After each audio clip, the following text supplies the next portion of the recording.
G Show, Peter G Show. Divorced dad, single dad, divorced dad, single dad. Peter G Show.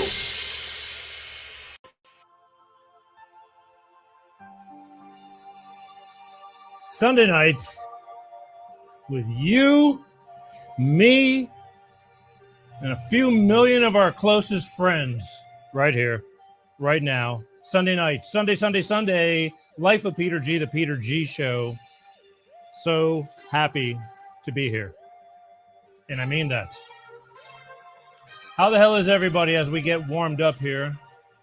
Let's all catch up. I want to share. I always do that. I take my Facebook page, and I'm going to talk about that for a minute, too, because I am a little bit deterred. Actually, I'm a lot of bit deterred.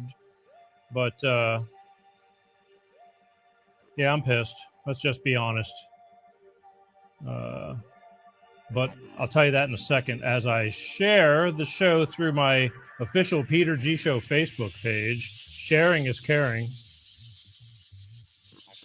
Right now, I'm doing it right now. We have several pages on Facebook, but the official Peter G Show Facebook page is the only page that you can comment live on Facebook, that is. Let's, oh, Paul, you're on the wrong page. I can't see you. I mean, I see you right now, but you got to go on the official page so they can all see your comments, so they can see you go, hey, Pete. All right. Also, if you're on LinkedIn, you can comment live. I'd say you can comment live on YouTube, but for those of you who've heard me dispute this past week, I'm suspended for 2 weeks. Apparently, once again, they did not like what we had to say. The truth. Naughty, naughty. But so there's no show on YouTube right now, and it's too bad because this is going to be a great show tonight. But it will go up onto YouTube once they take me off of suspension in 2 weeks from now. But I'm on my second strike and third strike, and the thing is, I had no idea that I was doing anything wrong. I really didn't. I didn't feel like I was doing anything wrong, and they're just after me. And the third strike, they will completely wipe out the channel. Then I'll have to, recreate. And that kind of sucks. It's just the hassle of it all. But they have they pull the strings. This is what happens, folks. Cancel culture at its finest. But either way, tonight's show is going to be a great show. I think tonight, a lot of times I say we're doing God's work, but tonight we are really doing God's work. I mean, really doing God's work.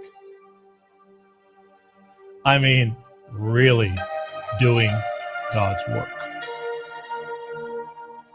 It's going to be a great show. I have Pastor Ray Poellot on the show tonight. And we'll talk to him about how he helps the helpless. He's on the East Coast. It's getting cold over there, too. I'm going to tell that story in a minute or two. But you have to be a special kind of person to be Pastor Ray, I feel. And we're going to get to the bottom of it. I think being with the holidays and all, this is the perfect time to have him on. And I'm really glad that I have him on tonight. But that's coming up in a few minutes. So again, folks, I was banned for 2 weeks now for YouTube, and I apologize. I'm trying to keep it within the limits, but I don't know what the limits are. The limits are whatever they don't agree with. And, you can't have an opinion anymore. But I'm a professional. I'll rise above it. That was last week's show when I had guest. I'm the host. So sometimes I wonder, but I digress. I had founder and creator. I know, right? Bad boy. What am I going to do? I brought the founder and creator of another platform from TLB Talk, freedom of speech, Facebook without the Facebook jail. And lo and behold, Facebook's not spanking me for any of this. It's all Google, YouTube, which I'm really shocked. I thought I was going to catch more help from Facebook. That's why I've been jumping onto the YouTube wagon saying, hey, we need to be subscribing to all these platforms I'm on because one way or another, I'm going to get my ass kicked on one or two of them because I refuse to bow down. And I don't do it all the time. But there's times when I need to bring on certain subject matter because I feel it needs to be told. You can listen to it and do what you want with it. I don't tell anybody what to do. I'm just sharing information, stories.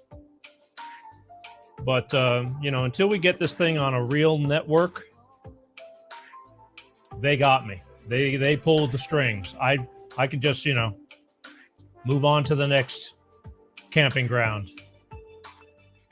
But anyway, last week was a great show, I think. It was full of, opinions and ideas about, what's going on in our world right now, and a place you can go and talk about it and voice it without being cut down. And they didn't like it. They said it was medical misinformation, which I'm telling you, if we talked about anything, medical, it was a fraction, an opinion about, the old new thing they put in your arm, and an opinion about the thing you catch for the reason they put the thing in your arm. Like it or not. Like it or not. Anyway, that was last week, and I'm banned, and that's that. So hang with me. I love you all. I do. I appreciate your loyalty. You notice they're putting up, everybody I know has already got their trees up. Not everybody I know, but a lot of people, they already have their Christmas trees up. People are dying to be normal, to have some wholesomeness, to have something that feels good. I know so many people, I'm already seeing it on Facebook, they got the Christmas trees up. Halloween was like down with the Halloween, up with the Christmas. It's Thanksgiving in 2 more weeks, people, don't forget. Lots of stuff to be grateful for in this crazy world and these crazy times. But we'll talk about that as we go through these next few weeks. The holidays. I love the holidays. I really do.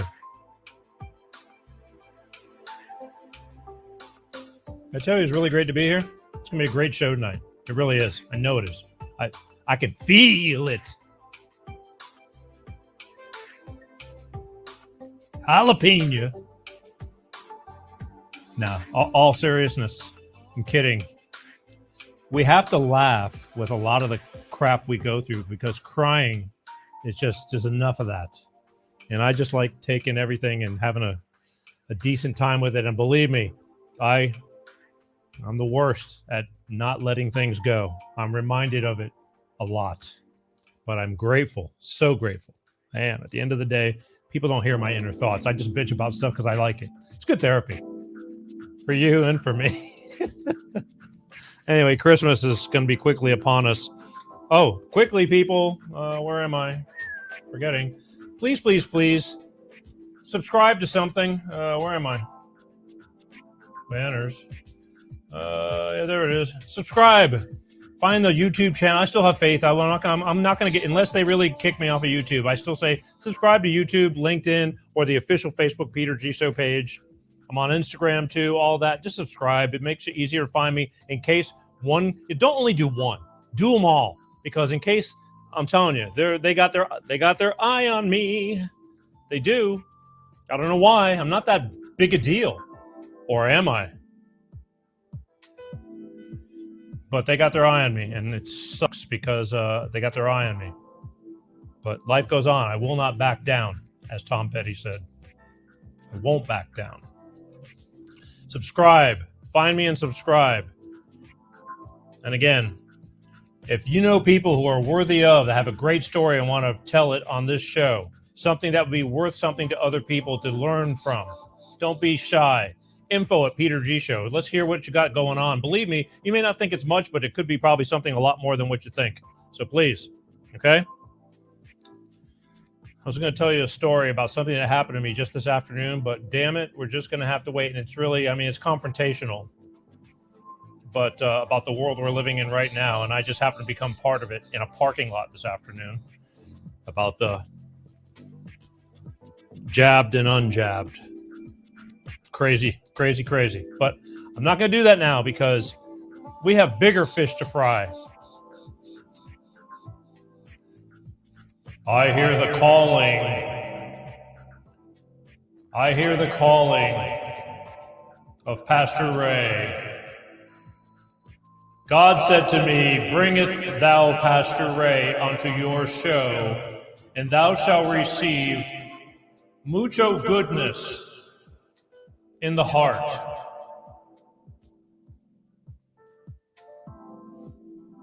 Wow. That's some serious stuff. Real quick, I'm sorry. Wait. I'm sorry, God. Just one more thing, okay? I'm serious. Just one more thing. Okay, but you're running behind. Hurry up. We are finally, the Peter G Show is finally back on podcasts after a 1.5 year hiatus. Our shows all go to podcast now, okay? So look them up on iTunes. You can take the show on the road with you. You can listen to the show while you're at work, while you're driving in the car, but don't forget, let's review one more time. Peter G Show. Oops, watch my fingers. Peter G Show. I know, flashcards, right? Just like school. Peter G Show. Back on podcast. You can listen in the car, listen anywhere you want without having to be tied down watching something. I appreciate when you're watching, but so long as you're paying attention. Where can you find it? Right now, you find it on iTunes, and it's going to be spreading onto all the other ones as we keep accumulating more shows. The Spotify's and all these other places, audio, all these other places will be picking it up. I know they will because they did the last time. But we had a hiatus. We're back on, baby. Podcasts, Peter G Show. Do it. Do it. All right. Now, without further ado, Pastor Ray, are you ready to shake your head for me? Good. Wow. It just seems like I can't. Time just starts flying. Ladies and gentlemen, without further ado, from the East Coast, it's way late over there, but he's been gracious enough to give me his time so we can share with you. Pastor Ray.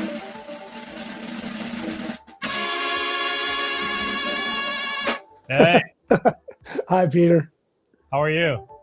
Blessed and highly favored. That was quite an introduction. Yes. Well, I do. I mean, all kidding aside, I don't really, just go out there and scream it, but I do take things from a higher authority. And sometimes they speak to me out loud. That's beautiful. Yeah. So, okay. For those of you who, and I forgot that too. Sorry, Pastor Ray. I'm just all over the map today. I just can't. There you go. I need people, and I get out of practice. But tell everybody. I mean, I know you. I've been watching you on Facebook through Bob Paff of all. Like I said, I think divine intervention, as my friend Paul says. I found you through Bob Paff, and I watched you when you were on his show. And then I started picking up on you. I mean, because you have a great message, and the things you do, it's like I dare anybody to put themselves out there and do what you do. And I think it's great work. And I just really quickly, I want you to tell everybody what you're doing, and then we're going to go backwards and we're going to start from the beginning on how you became to what you're doing. But if you would be so kind to tell everybody where you are, what you do, and how you do it, and all that, and we'll go from there. Okay. Sure. We're just we're outside of Baltimore, and we have the Church Without Walls, and we literally have church outside. For years, I drug people to big churches, and it would be one and done. The people that we deal with live in tents.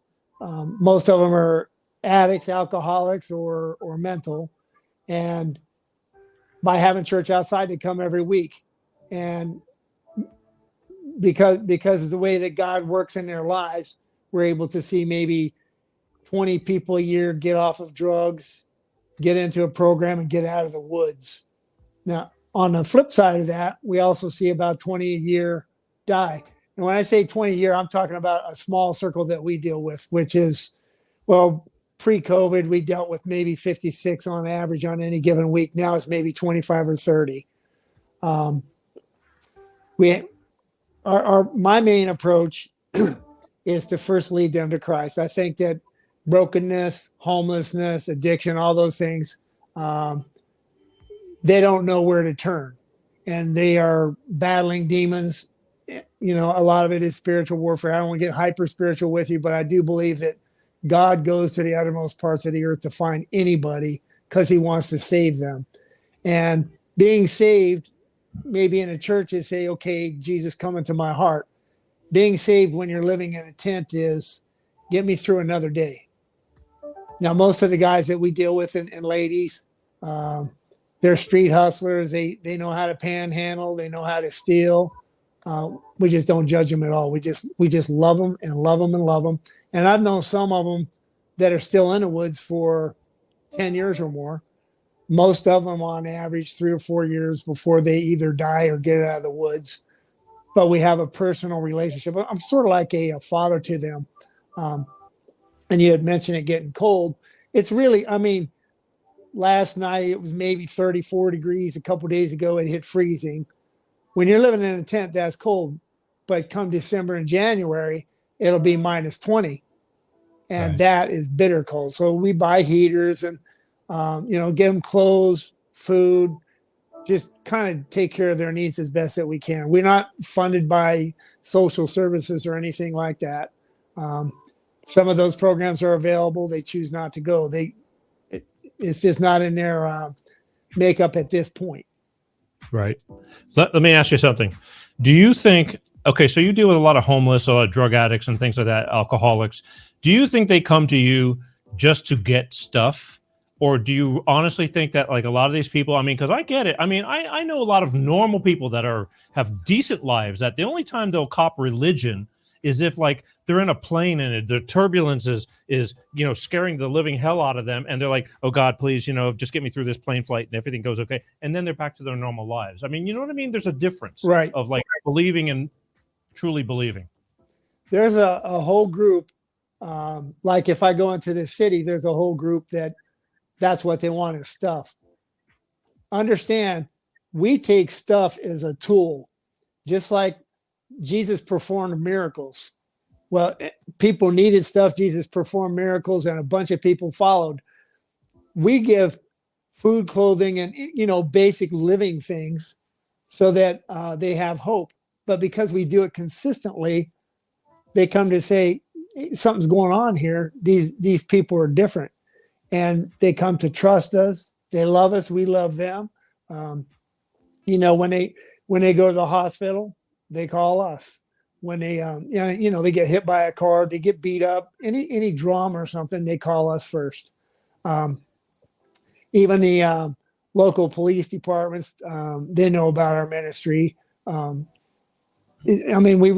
do it outside because when you go into a church, particularly if you're already beat up with self-esteem issues, you have a fear of being put down or judged. Whether that's real or not, I mean, I've taken them to churches where that wasn't the case at all. They were loved on. But with doing it without walls, like this 3 guys in the last 3 months have actually started reading their Bibles. And I've gone to their tent and their Bible is open. And they're highlighting things. That's it's kind of discipleship. It's not like you would picture in a big church with a Bible college or something like that, but it's bringing them along spiritually and encouraging them, giving them help, giving them love. Everything we do is love. And Right. From a spiritual point of view, that's what Christ is. God is love. Right. So we just do it with no strings attached. Right. I get it. Again, I told you how, and I don't know, from following you, and I'll tell the story again only because it was just between you and I, and when I saw you on Bob Half's show, which I believe he's watching tonight, he's staying up late for us. Wow. For you. I think more for you, not for me. He can give a shit about me. He's a great friend. Yeah, and like I said, I think everything happens for a reason, and not only that, but I think you have to get off the couch to make things happen. But if it's there, available, and it happens, is because you make it happen, or we make it happen. Right. And the thing is that I said, you know what, it might be a good thing to bring you on, because I saw a picture on Facebook, and you were talking about these people that live in tents, and I saw a picture that there was a tent, and it was like half covered over in snow. And I can't even imagine that, because you were saying, hey, we need to collect heaters. We need to, get blankets and things like that. And I happened to see your post on Facebook, because you're very vocal, so to speak, on Facebook. That, I think, is your main platform, isn't it? Right. Okay. So I saw it on Facebook, I said, you know what, I should bring you on the show because it's the holidays, and I'm all about the holidays. I mean, I think every day, like, sitting down for Thanksgiving with people, your family, that's great. But you should be thankful for every time you get to sit at the table or something with people you love and all that, your family and friends. Because like, I don't have family anymore. I have my daughter now, and to me it's not about that one day. It's about every day, but it just brings a little extra emphasis on the whole deal. And I saw that, and I'm talking to my daughter as I pick her up every morning if she's not with me, and to take her to do her chores for horses. And I said, I got this Pastor Ray that's, I want to have him on the show, and I can bring him in right before Christmas because I want to bring him on for the holidays because I saw this picture of the tent with the snow, and these people are homeless. They don't have anything. And she looked at me and she says, it's pretty cold over there. And I go, yeah. She goes, well, why are you putting him on right before Christmas? I go, well, it says I have the date available, and I just, thought it'd be great before the holidays. And she looked at me and she says, isn't there any way you can get him on earlier? Because if it's already getting cold on the East Coast, he's going to need, to talk about this stuff now. And I was like, little girl, you're right. She just went right through me, as she always does with her common sense, because I'm oblivious. I'm an idiot. But I thought I was doing a good thing, which it would have been a good thing, but I needed to do it sooner than later. Right. And so then I called you and I said, can you do it now? And you said yes. And all the more reason, because the weather is getting cold over there. And you need to get all that stuff now, not later, and help. Right. Correct? Correct. So you do everything. Kind of what when Bob and I met, he saw they did a little section on the news here for the community, and he said, "Man, I saw this thing on the news. It was great." It was one of my old employers said, "Yeah, he's a great guy." And so Bob called me. I think we aired on the 4th of July on 2019, and I gained so many friendships from his show, and then he had me on the radio show for 5 or 6 times. We go to breakfast frequently. We're going to be working on a documentary, and the word gets out. But like for Facebook, when we put those posts out there, I've had some people that say you shouldn't be doing that. First off, it's not about me. When I put something on Facebook, it's because I want people to see what the homeless are going through. We used to bring Bible college students from other countries to the woods, and they were in shock. They had no idea that people in America live like that. Of course, in your area, you could take them to Skid Row, but Skid Row is pretty much institutionalized homelessness. Right. The folks that are there have been there for 15 and 20 years. They know what groups are coming in. They have social services, their own fire department. I went to the tunnels in Vegas in 2019. There's 300 miles of tunnels with 4,000 homeless people living in there. Most people don't know that. They just think about Vegas being a party town. I didn't even know that. Yeah, we spent 6 days down there, and they treated us like kings and queens because we took hundreds of flashlights. What's the purpose of the tunnels? Well, so when it rains in Vegas, because it's desert, if they didn't have a place under the city for it to go to, the city would flood because it's so dry. Okay, so there's a drainage. They call it the wash. You can look at. I think it's on YouTube or Google it. There's tons of articles and documentaries on it. But we just went in there, and a guy actually came out of the tunnel. I said, "Hey, it's Ray from Baltimore. Got some stuff for you." He came out blinking his eyes and said, "Pastor?" And I said, "How did you know?" He said, "The Holy Spirit told me." Took us about 1/8 of a mile into the tunnel, had a guy turn a flashlight on. He had a Bible on a table and started reading to us from the Bible. It was amazing. Wow. Yeah. Bob Paff is staying up watching this show. And I know he's not watching it for me. He's watching it for you. But he's also saying, Bob, and you know what? I didn't think, Bob, turn your phone. I can't do it now. I would have brought him on too. We would have had to go all the way around. We should do that one. We'll do that one of these. I'll tell you what, we'll do that one of these after the first of the year. We'll do it again. Okay. He's, Bob is very much on mental illness and drug dependency and all that kind of stuff. And he is all about the public health crisis. A lot of the people you deal with, a lot of mental illness too. Yes. Well, it's probably about 2%. And most of, like we take people out to eat after church. We take them to IHOP or I make food for them or somebody makes food for them. And a couple of weeks ago, we were in IHOP, and a lady two of the guys were talking about what kind of pancakes syrup they wanted, and the lady just started screaming, "I feel very threatened," and she started crying. And I put my hand on her. I said, "In the name of Jesus, calm down. Go sit at the other end of the table." So she did, and then 15 minutes later, the same thing. Well, for the guys that are in addiction, it was kind of hard. For me, I'm pretty patient because I've seen pretty much everything. But there are a lot of organizations that we don't really have to connect them. Social services finds most of the mental cases. Right. And then the other thing is you hear about homeless veterans.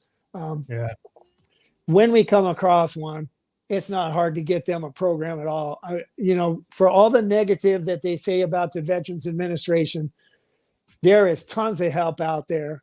And any homeless veteran, or if they're holding up a sign that says homeless veteran, please help, chances are it's bogus, because anybody can get help from the VA. Right. Okay. Let's talk about veterans. I recently discovered that you are a veteran, correct? Yes. Well, tell everybody where you came from.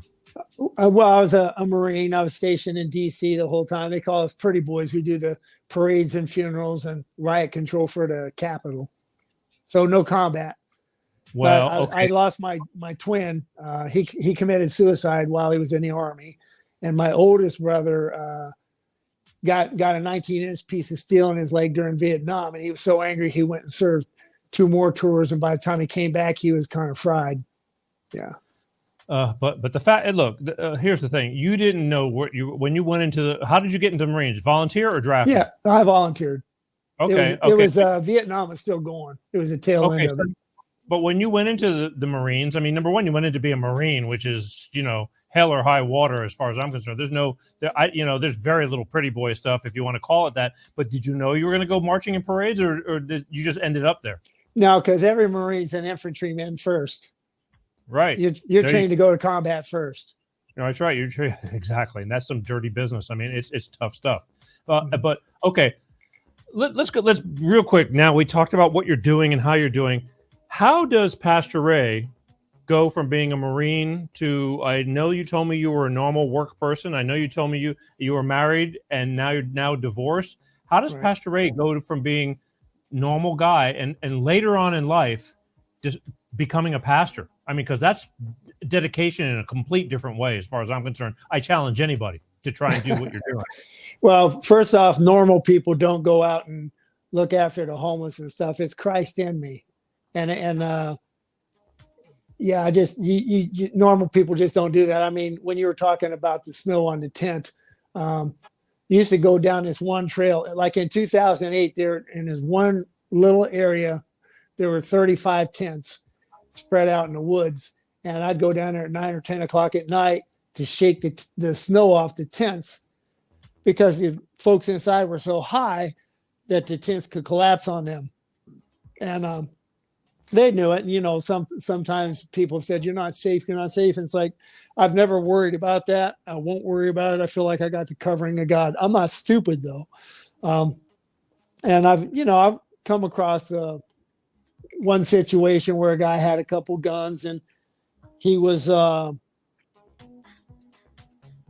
of harassing the guys. And I just told him he had to leave, and we had a little spiritual discussion, and he left. And he came back a few months later, and I asked him to leave, and he left. And the next day he went to the neighboring community 5 miles away and got shot to death with 56 bullets by the cops doing a daytime robbery.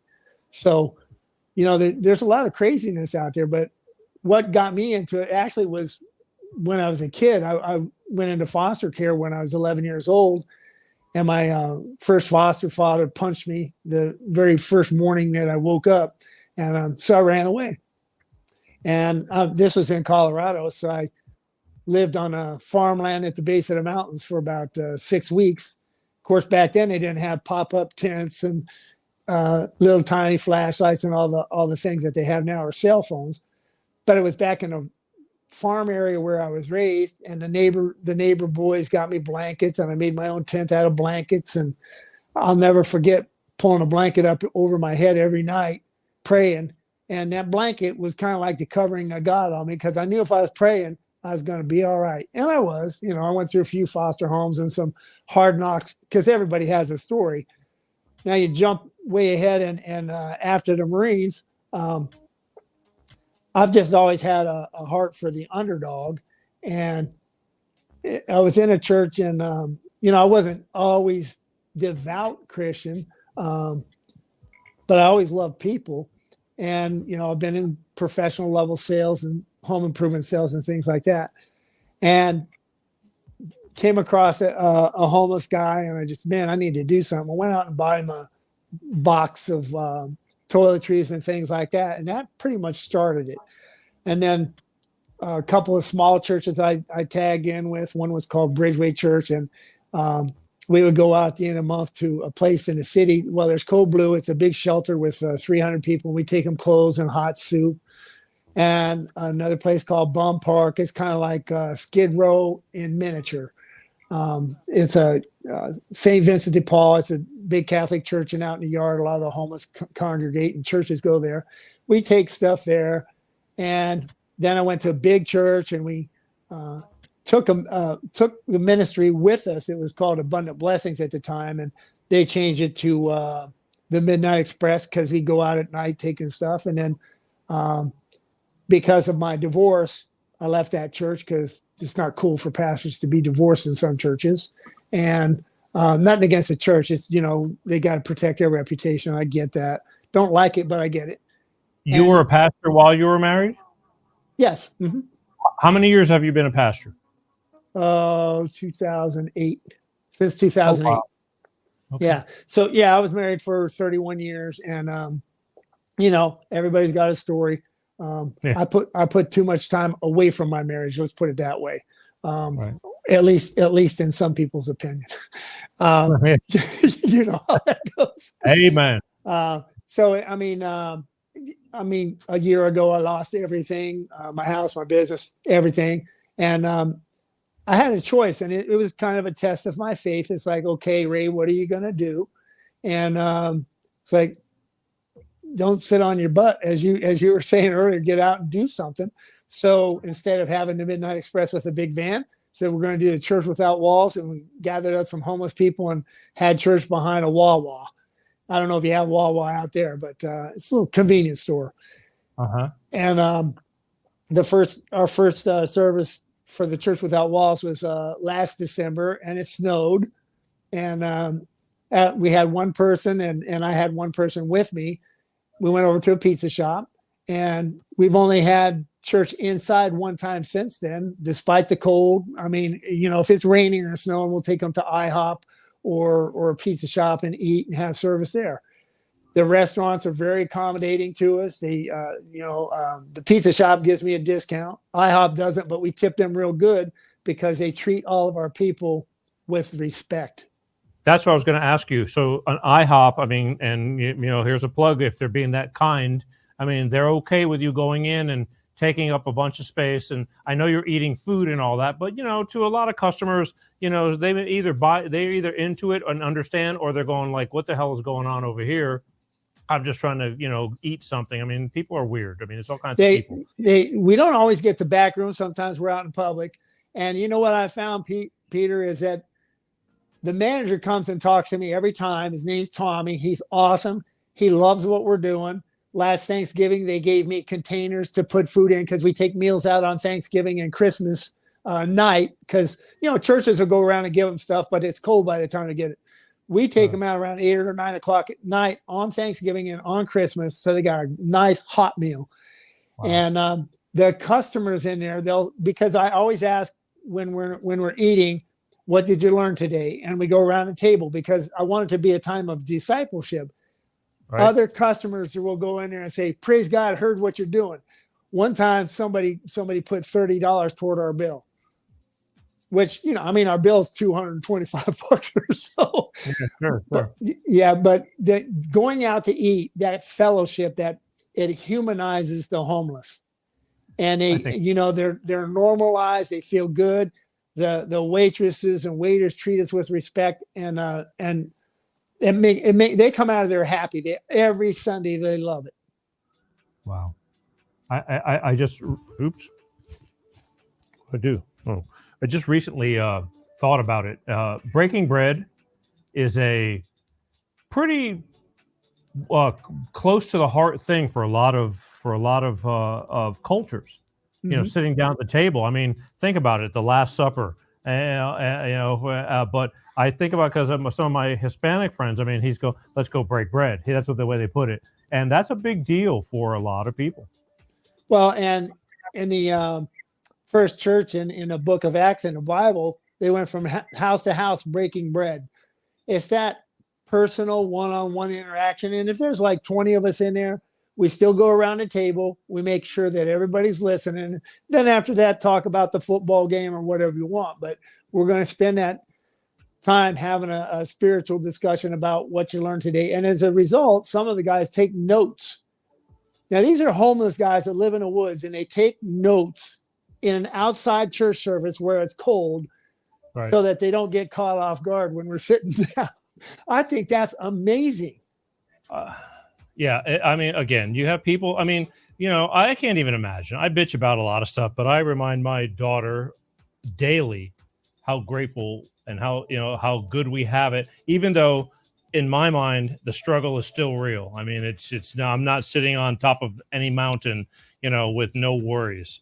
But, you know, I said, there's so much to be thankful for, from health on down. But you know, it's crazy, because I look at what you're doing and the time you take and you know, and it's like, I mean, how many people do you think that are coming through your doors, you know, and how many people come in and how many people drop off? I mean, what's the revolving door like ratio with you, you know, per month, per year?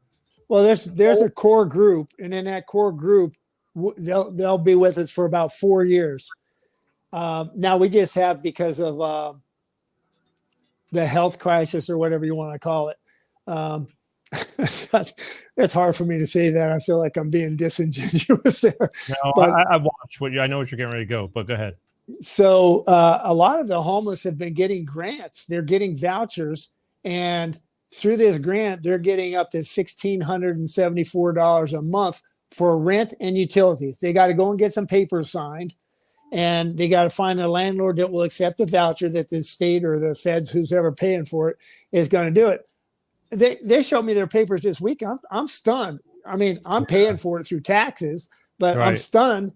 But these are folks that are still active in their addiction, and I'm already seeing the writing on the wall. Yeah. You're going to leave this little church group where you got a shot of recovery. You're going to be in a house. You're going to invite other homeless people over, and you're going to have a party. Right. And that house is going to be gone. And I know this from experience, because years ago we put a homeless family into an apartment. The second night there, they had a bunch of homeless people over, and they were so out of tune with reality that they lit a fire on the floor like a campfire and caught the apartment on fire. That sounds like our Congress.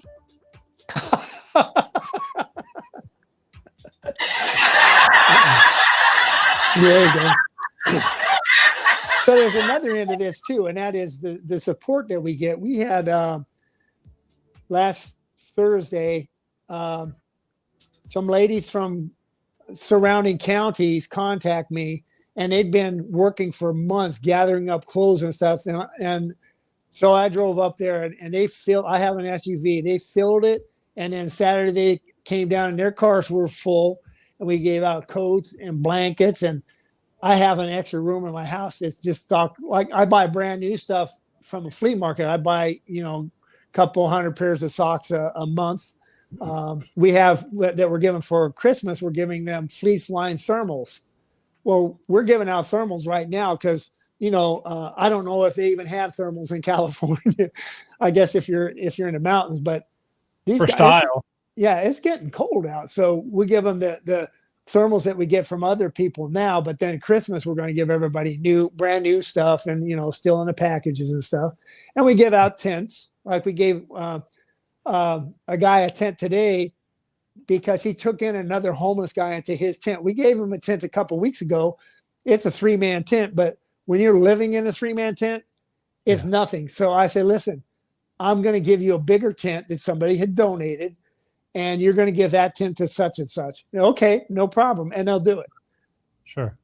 So they take care of each other unless one of them gets locked up or hospitalized. Then they'll go out at night and cut their tent open and steal their stuff. Yeah, like I said, there's no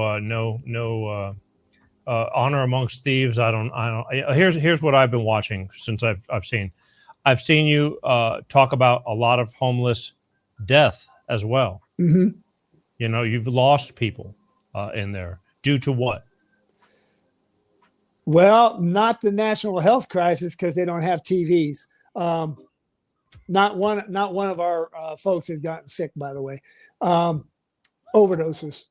We were doing an interview 2 weeks ago, and when we got to this lady's tent, there was a lady staggering around out front. She still had a syringe in her hand. She had just shot fentanyl.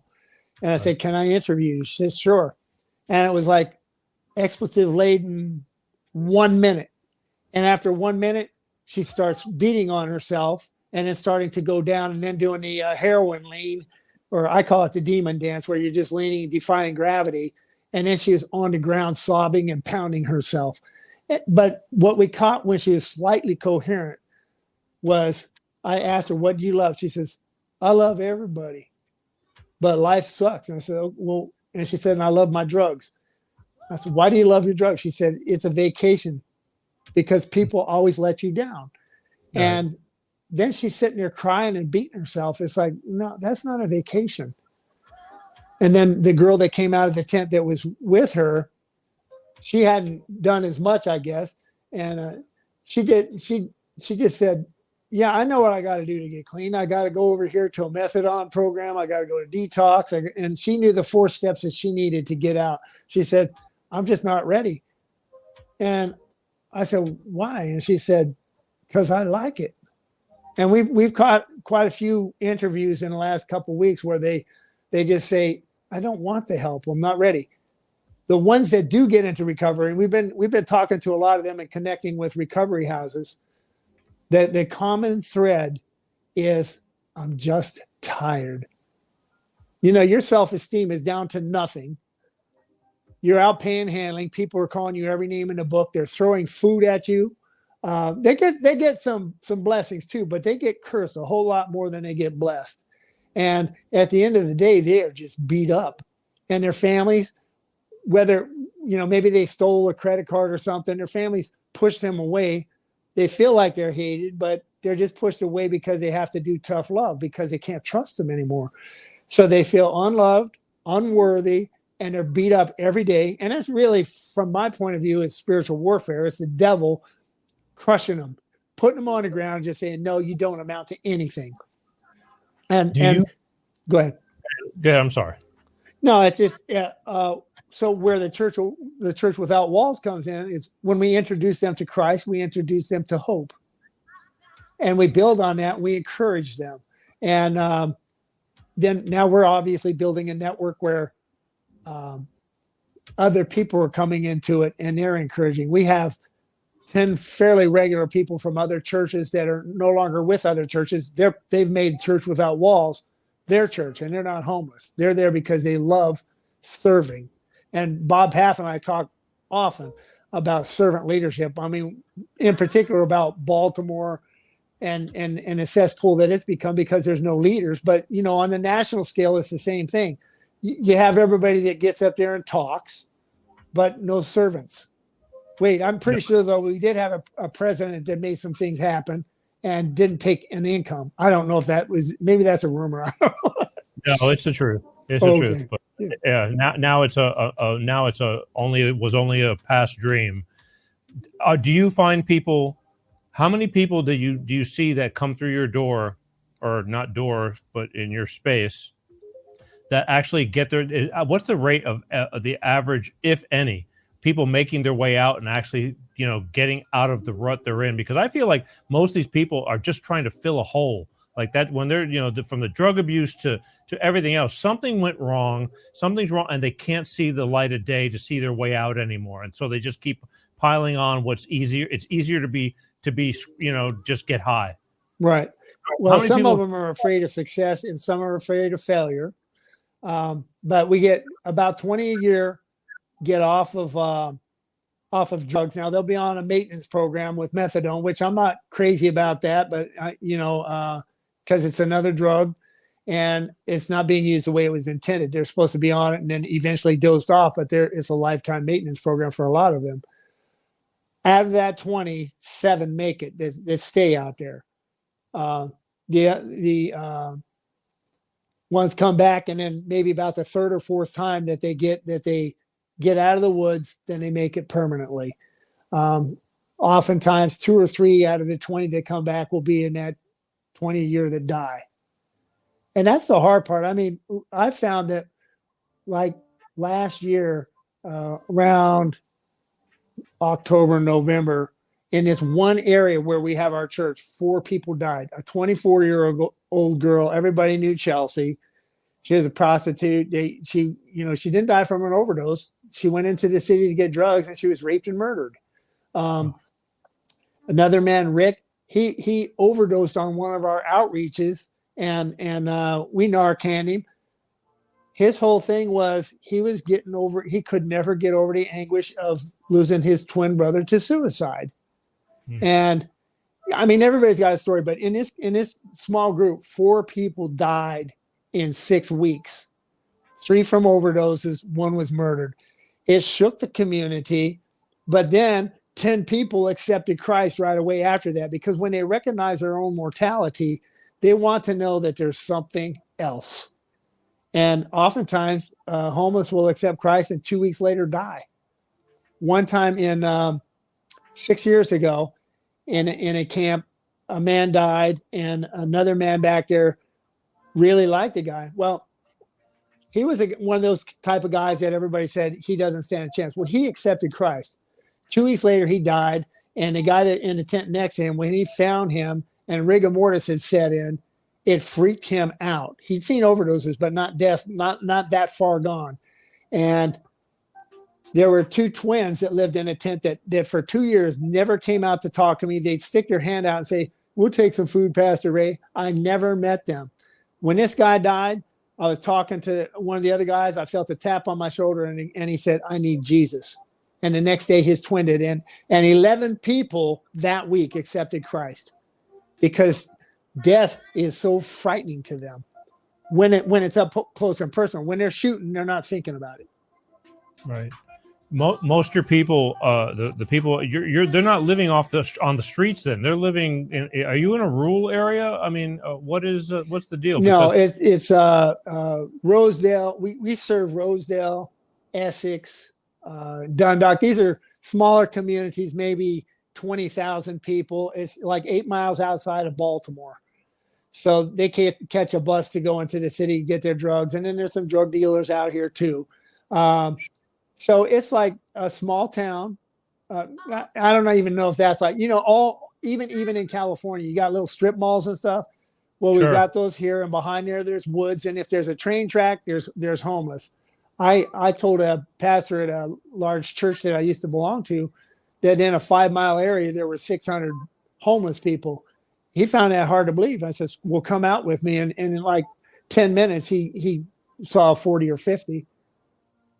What is it with the train tracks? Because here, same thing.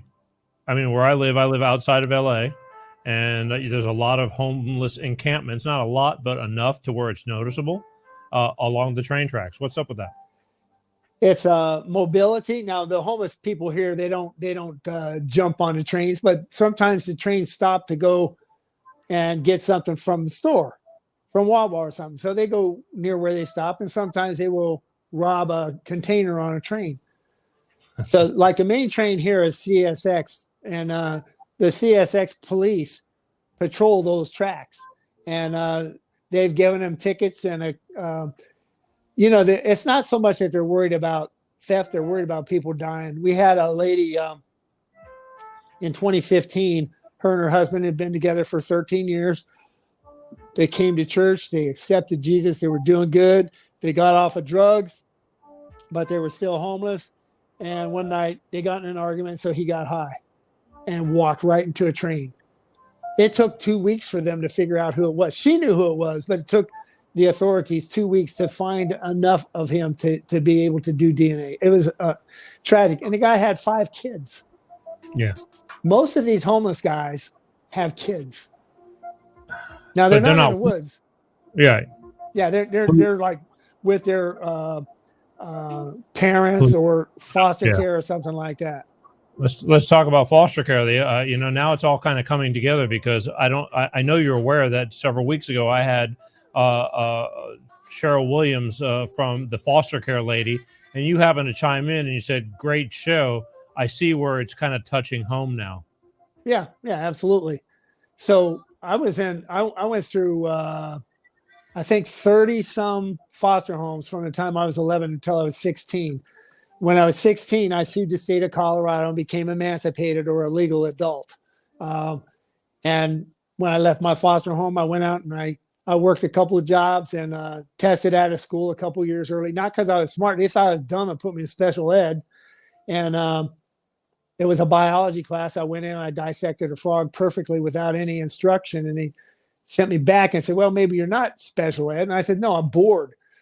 They're just taking it too slow. I'm not bright, but I'm not dumb either. And I don't like their pace. So they said, "Well, it'll take you at least 2 years to test out." And I said, "No, if it's self-paced." And I did it in 6 months. How do you go through 30 families in how many years? From the time I was 11 until I was 16. That's only 5 years. Yeah. I mean, how does that happen? I mean, is it just temporary or bad deal? There were 4.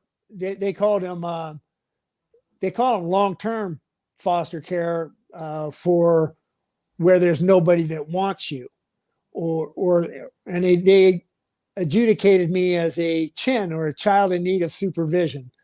Again, I was bored in school. So when I finally I was in the foster care system, they gave me somebody to kind of look after me, a lawyer, and he actually listened to me. He says, "Would you mind seeing a doctor with me?" We saw a psychologist. The psychologist said, "You're not dumb. Let's see if we can get you tested." And they agreed. The school board allowed me to test, and 6 months later I was done. But I went through the homes because my very first foster home, my foster father, the very first morning, said, "You used my towel." I said, "No, I didn't." He punched me, knocked me off of the bar stool in the kitchen. So I ran away. And my second foster home, one of my brothers was actually there, and he had left and gone back with my dad. So I'm feeling like, oh, nobody loves me. It was 5 Hispanic guys. And my initiation was for them to take me out behind the shed and beat the crap out of me to where I had to crawl into the house. And obviously that didn't work out for me. And just, things like that. I mean, it's, you learn to survive. It wasn't, I don't think it was a bad experience for me.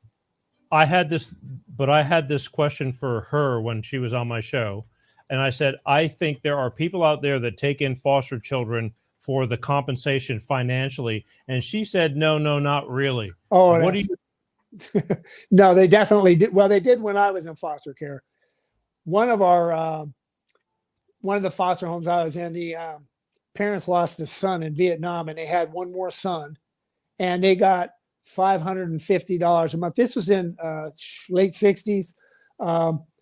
They got 500 and something a month for each kid in there. So they had 5 kids in 2 rooms, and their son had the basement apartment, got a new brand new car every year. He was supposed to have, we were supposed to get new clothes and stuff.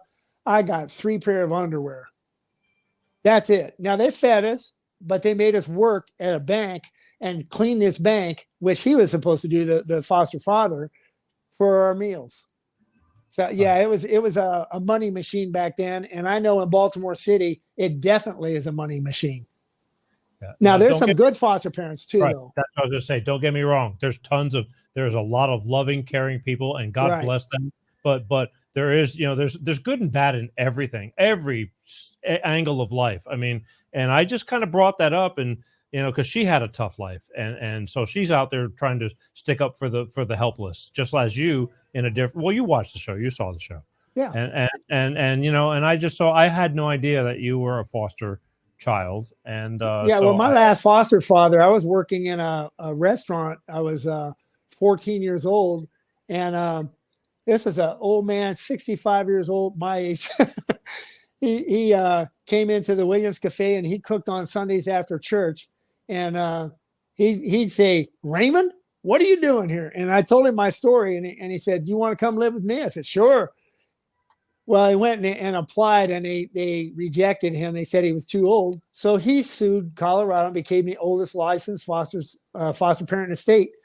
The man never told me what to do one time. He said, "I'd like you to call me at night if you're not going to be home by midnight." He said, "There is a curfew. You could get in trouble." Peter, I went to church with him. I walked to the grocery store and carried the groceries for him because he loved me unconditionally. And that was the first example I ever had of that. And I wanted to be like him. His son was a 5-star general in the Air Force, and he was the commander of whatever the Air Force base is in Wyoming. I mean, he did it right. He knew how to do life, and he put God first, and that kind of reinstilled. I was saved when I was 8 years old. That's when I accepted Christ. I didn't live like a Christian my whole life, but I depended upon God, particularly like in foster care and stuff. I prayed so much. Yeah. So, I mean, those kind of things obviously do shape what you do later on. Still in touch with him?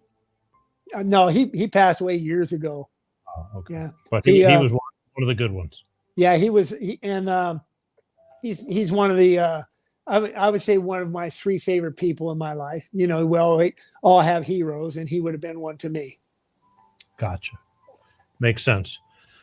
Wow. Again, you know, it's, I mean, people, there's many directions people can take in their lives. I mean, and you know, it's the extreme is what you're talking about, cold in the woods with snow, living in a tent. And these people that are living in these tents, are they like, is that like do they think like, okay, that's okay, it's just the norm, and you know, this is okay?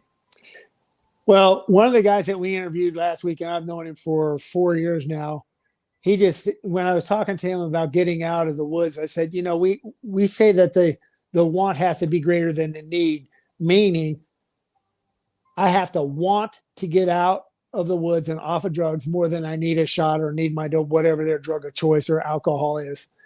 And he said, "Oh, I want that, but I'm just not ready." So he confessed that we use the phrase institutionalized homelessness, and he, as well as many other people that we've been interviewing, have said that that's them. They're comfortable. And somebody posted on Facebook against me saying that I was doing a disservice by providing them with tents and blankets and stuff. So when I was interviewing a guy that's in recovery, he's 4 months clean now.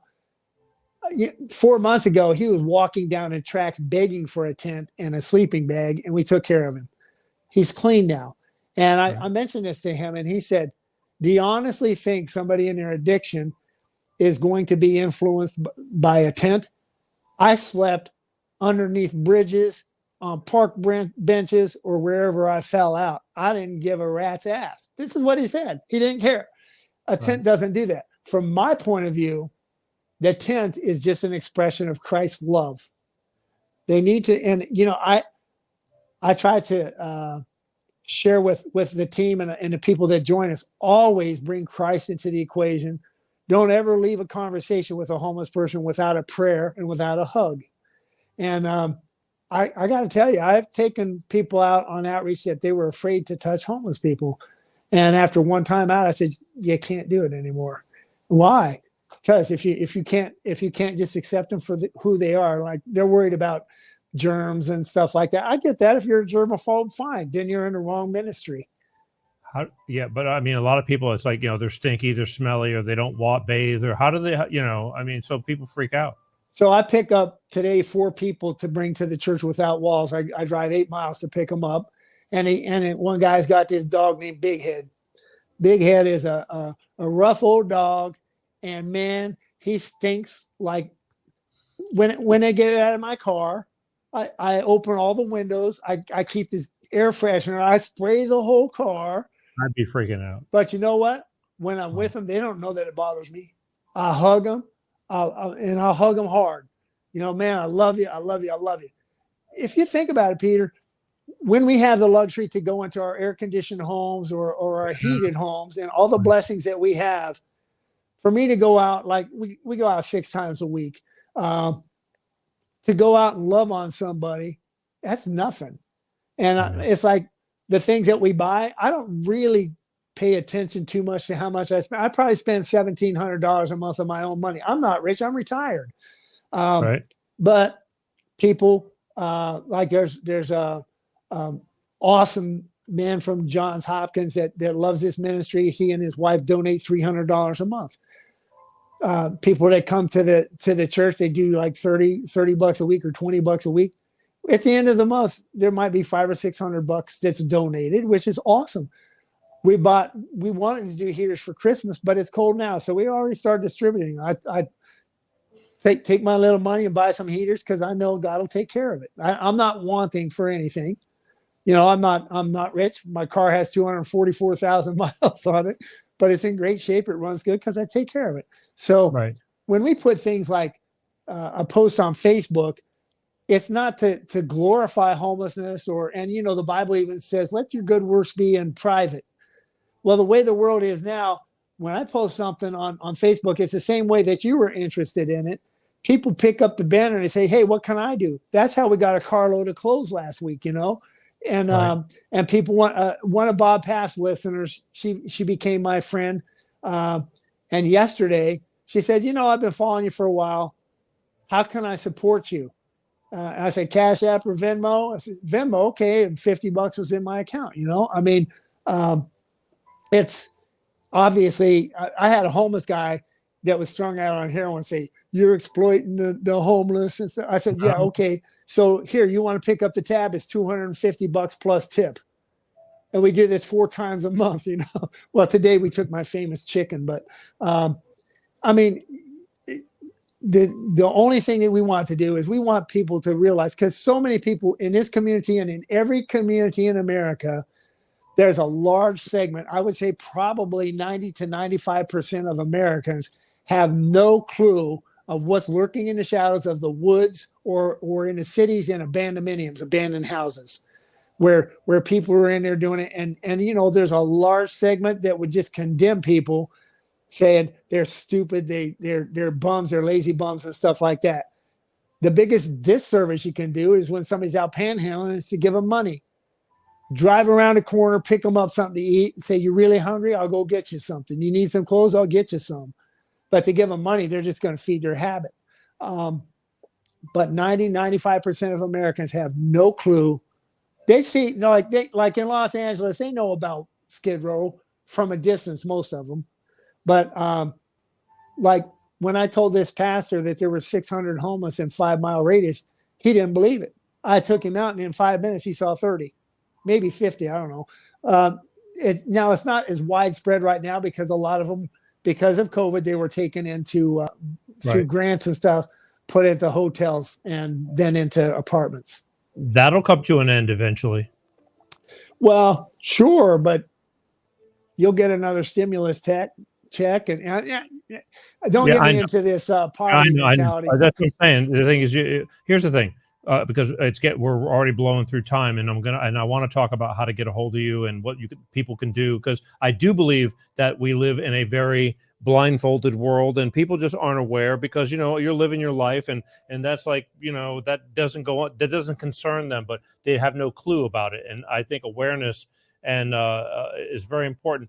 Do you have people that used to be somebody that were functional, that or do you have and then fell into hard times and just got used to hard times, or do you have people that like never really had a chance? Well, in the local communities that I serve, they were construction guys and guys that had houses and wives, and they lost it. When I went to Vegas in the tunnels, a lot of former executives that went from another state out there, they gambled away everything. They drew from their savings account, and they talked to their wives, and their wives said, don't come back. A lot. I mean, when I say a lot, in the short term, the 6 days I was there, to meet 5 people with that same story was pretty incredible. Gambling addiction. Yeah. One was a vice president of a bank. living in the tunnels now. Lo and behold, I had a show. We had Arnie Wexler from New Jersey. He's got on gambling addiction. I mean, he had a hell of a story. Right. You don't think about it, but addiction is addiction. If you go down, you go down. Right. Wow. All right. Look, here's what I want to do. I want people to know how to get a hold of you.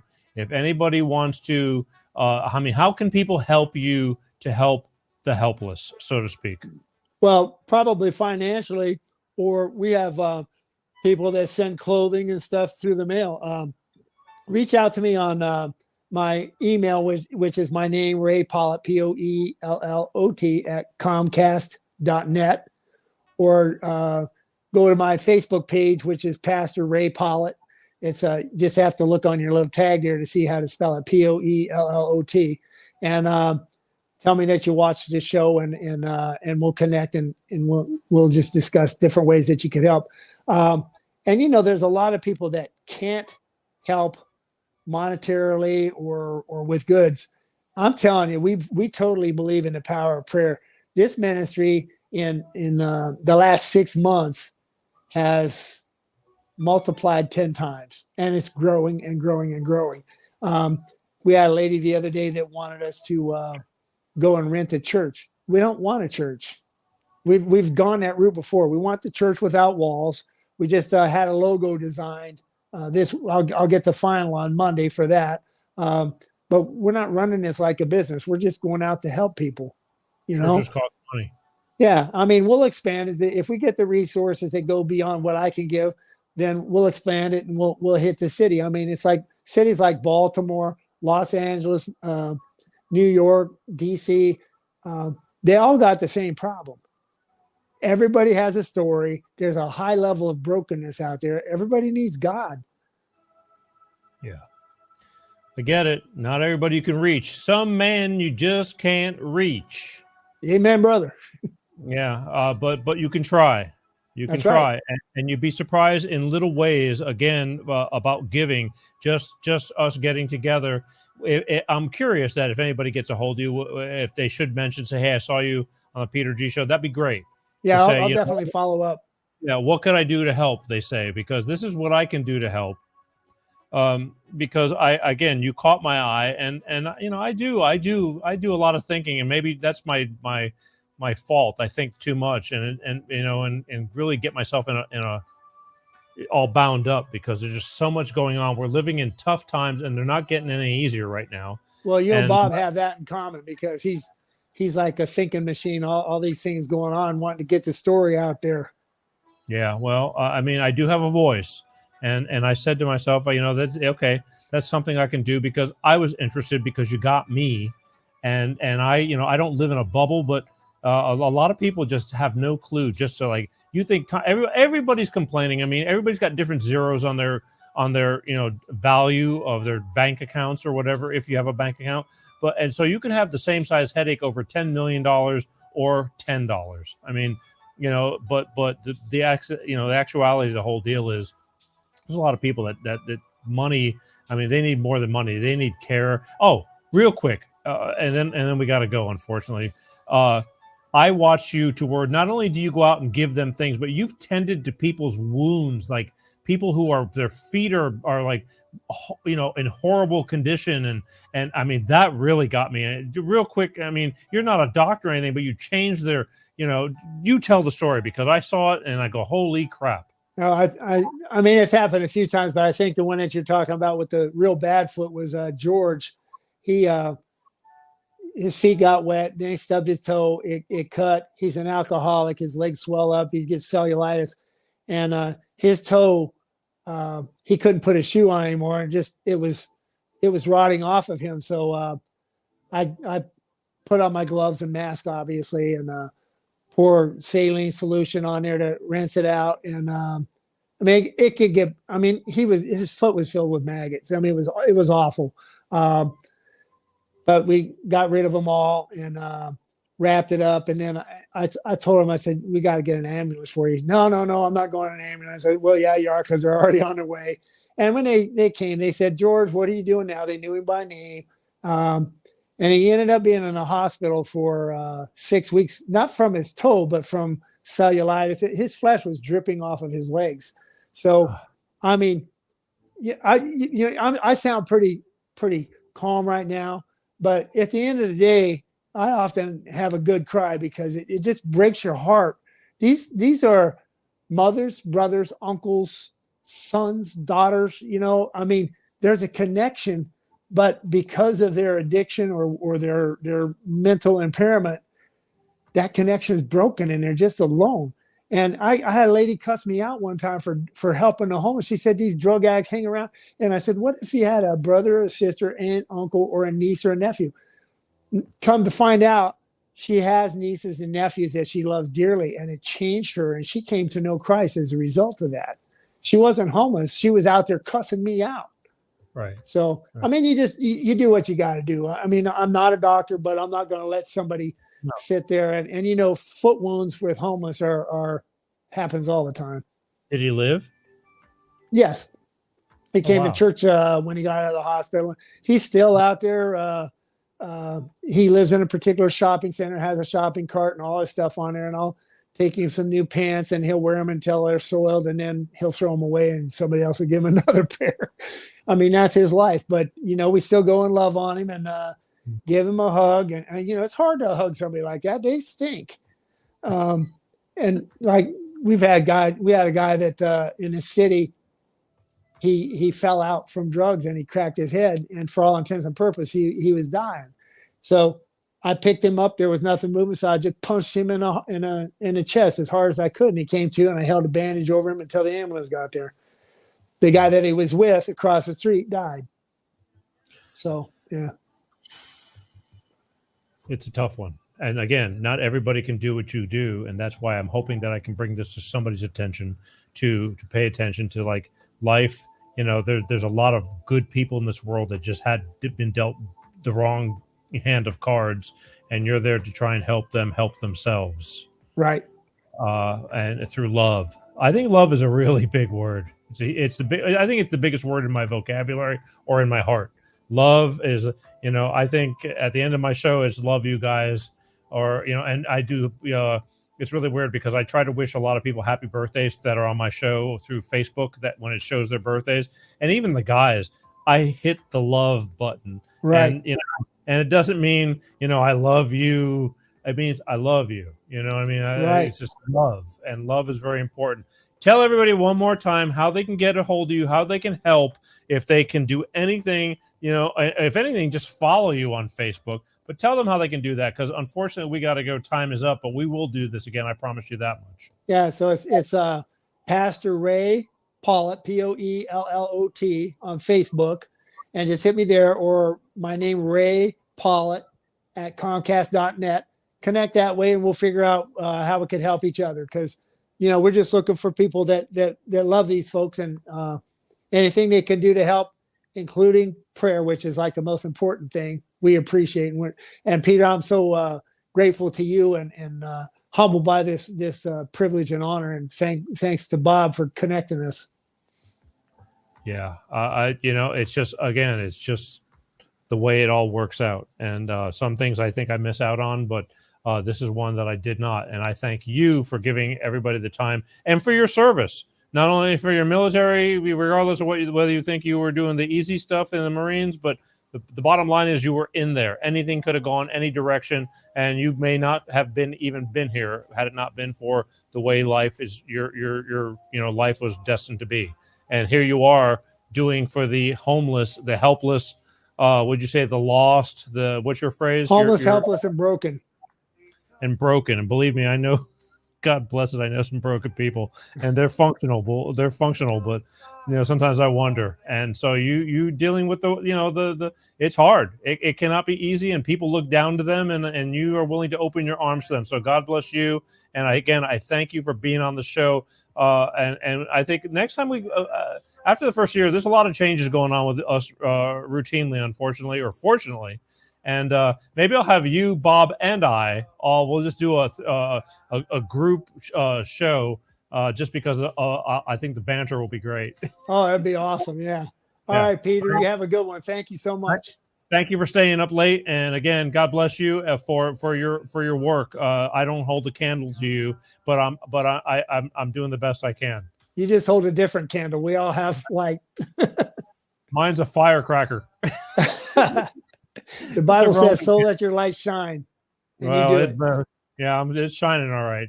All right, thank you again, and again, thank you for staying up late. And let's obviously we're going to keep in touch. So let's see how this whole thing works out. Please share all this. It's the gift that keeps on giving. I hope. Okay, you got it. Thanks. Good night. I'll see you later. Huh? Count your blessings, people. For those of you who watch this show or are watching this show, fortunate enough, believe me, I don't think the people living in the woods are watching this show. I don't think Pastor Ray's people that are living in the woods are watching this show at all. But he goes out there because they're so disconnected and tries to keep them connected. Because people lose reality and they just live in, you just start huddling into your own virtual reality. And a lot of those people are just addicted to drugs. They just get high, they zone out and survive. So do what you can. Go to Pastor Ray's Facebook page, contact him, touch base, build his audience. Let's get the message out there. It's all we can do. Raising awareness. I think awareness is probably the biggest problem, lack of awareness. Whether it's with how you run your life or how you follow, lead by example. It's important. So that's a very important thing. I want to thank Pastor Ray again for coming on. Help him out. And I don't need anything from this. All I need is for you to, and again, everybody's struggling. Prayers, my daughter gets so sick of me. Every time she gets out of my sight or off the phone, the last thing, I swear, I'll do it till I die, I guess. And it's like, prayers, please. It's like, yeah. But one day it'll sink into her and she will forever remember that. And I'm not Mr. Go out and preach to the world, but I am pretty spiritual or religious to the point where I give thanks several times during the day within myself. You don't have to be a pulpit, TV evangelist with Maseratis. Somebody in Texas who has a stadium and has to pay for that stadium through your money so he can have a house the size of something in Beverly Hills. I'm not going to mention names, though. Sure. I don't know. But I'm just saying. There's lots of good people doing good work out there, and I want you to do it. And again, I've been told by the higher authority, go out and voice what you can so people can hear what they don't know. Okay, I'll try. I know you will. Just don't forget. I won't. I'm grateful for everything. I really am. I'm so. The holidays. It's like, again. Doesn't matter the holidays or not, but the holidays people go down even deeper. So please, love. I can't. Pastor Ray said it. I'm saying it. Love. Do just try to be open-minded and don't shelter yourself and cancel yourself into some part that you just forget what that people are struggling. People need a hug. Do people need somebody when you're walking by somebody, look them in the eyes and smile at them? I walk where I'm at and it's amazing. And I taught my daughter this and she's still pretty good about it, but I taught her since she was very, very little to look somebody in the eye and you don't know what's going on in the heads of somebody else. It blows my mind when I walk by somebody and we are the only two people and they're just walking and I go out of and I go, hi. And I smile just to try to it's like, we're just people. And life is short and it's getting shorter. So please. Don't forget, people, I'm going to break out my flashcards again, all right? Because I just found them. I'm breaking it out from the archives. Peter G Show has a podcast. Finally, all the Peter G shows that you can visually see are going to podcast now, and they are all on iTunes. So if you want to listen in the car, because I got a lot of people that go, you know what, Peter, look, it's late. You know, I love you to death. I got to go to bed. I got to go to work. But, I wish you had a podcast. I can listen to you while I'm at work. I can listen to you while I'm driving my 40-minute commute in the car. iTunes. Peter G Show. Oh, podcast. Peter G Show. Go find it. And then and subscribe. It's free. Eventually, we'll be back on YouTube, I hope, if they don't completely can me. But all we can do is do the best we can. I'm just trying to do what I can. Next week's another week. God willing, we will see you next week.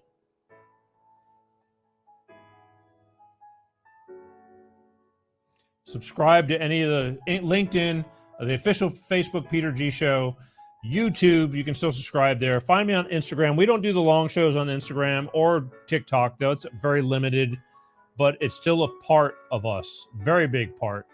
And just go find it and do that, okay? I mean, just do it. And again, if you got people that you know that have a story, where the hell am I? Oh, there we are. If you got people that have a story that are going through hard times or something like that, please don't think your story is not important. It could be so important. Share it on this show. Your story may help somebody else from going over the edge. I promise you. I've lived it. I've learned it. I'll stick by that. It's the truth.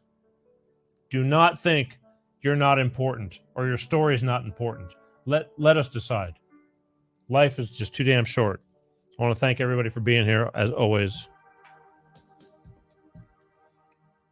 Just be kind. Be kind. You don't have to be taking a bunch of shit from people, and the world is full of people that are just full of shit and trying to push it on others. Be sensible. Think before you speak. Lesson I'm slowly learning. Think before you bark. Think before you speak. You don't have to be an asshole, but you don't have to take any shit from anybody. Life is too damn short. My name is Peter G. I love you for being here as always. See you next week. Share with people. Bring it all out here. I want to know you're watching. Your comments are good. Even if you disagree with me, I'm listening. I am. From my house to yours, from our home to yours, from our friends to yours, from our business to yours. I love you guys. Peace out. Peter G Show. Peter G Show. Divorce Dad.